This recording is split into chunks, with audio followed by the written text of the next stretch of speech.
have children in school or college. A new year can begin only because the old year ends. In northern climates, this is especially apparent.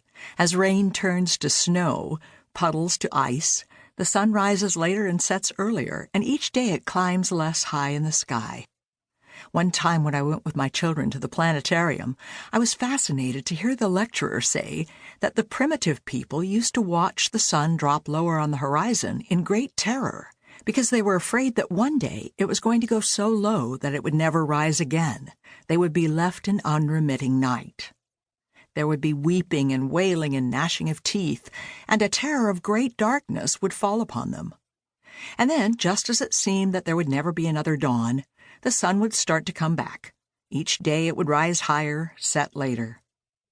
Somewhere in the depths of our unconsciousness, we share that primordial fear. And when there is the first indication that the days are going to lengthen, our hearts, too, lift with relief. The end has not come, joy, and so a new year makes its birth known.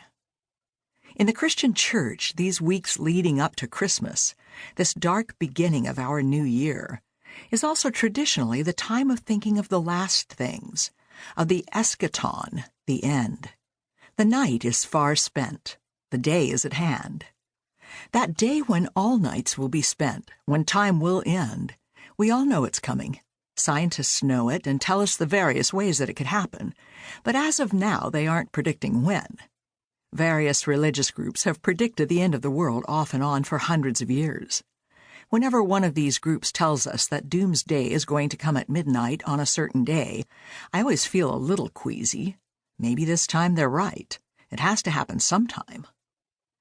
It was a long time before I could begin to think of this ending of all known things, all matter, the stars in their courses, music, laughter, sunrise, daisies and dynasties, starfish and stars, suns and chrysanthemums, as being in any way something to look forward to with joy and hope. It was a long time before I could turn my thoughts to the eschaton without terror.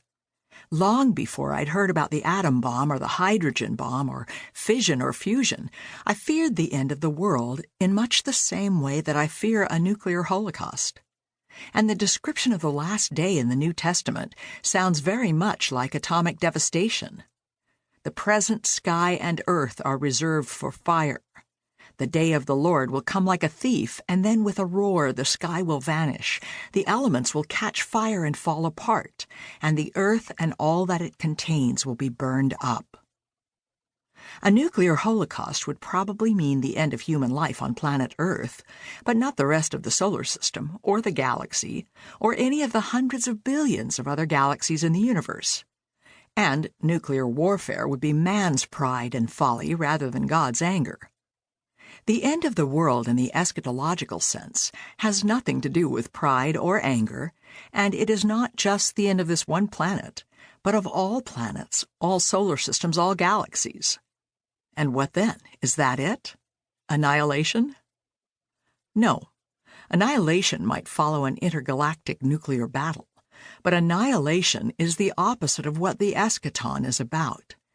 It is not nearly so much a going as a coming, an ending as a beginning. It is the redemption, not the destruction of creation. We've heard the phrases so often and from so many denominations that they've become distorted until the meaning is nearly bled from them. The second coming, the coming of the kingdom. What does that mean? My son-in-law, Alan, was asked once by a pious woman if our feet would be wafted from the earth at the time of the second coming, before Jesus' feet touched ground. Ouch! That kind of literalism is not what it's about. For the simple fact is that we are not capable of knowing what it's about. The coming of the kingdom is creation coming to be what it was meant to be, the joy and glory of all creation working together with the Creator. In literal language, none of it makes much sense, and I can only go once again to my adolescent analogy of the planet on which all sentient life was sightless. If nobody could see, other senses would take over, and everybody would get along perfectly well. But if you tried to explain the joy of sight to anybody on that planet, you couldn't do it. Nobody could understand something so glorious and so totally out.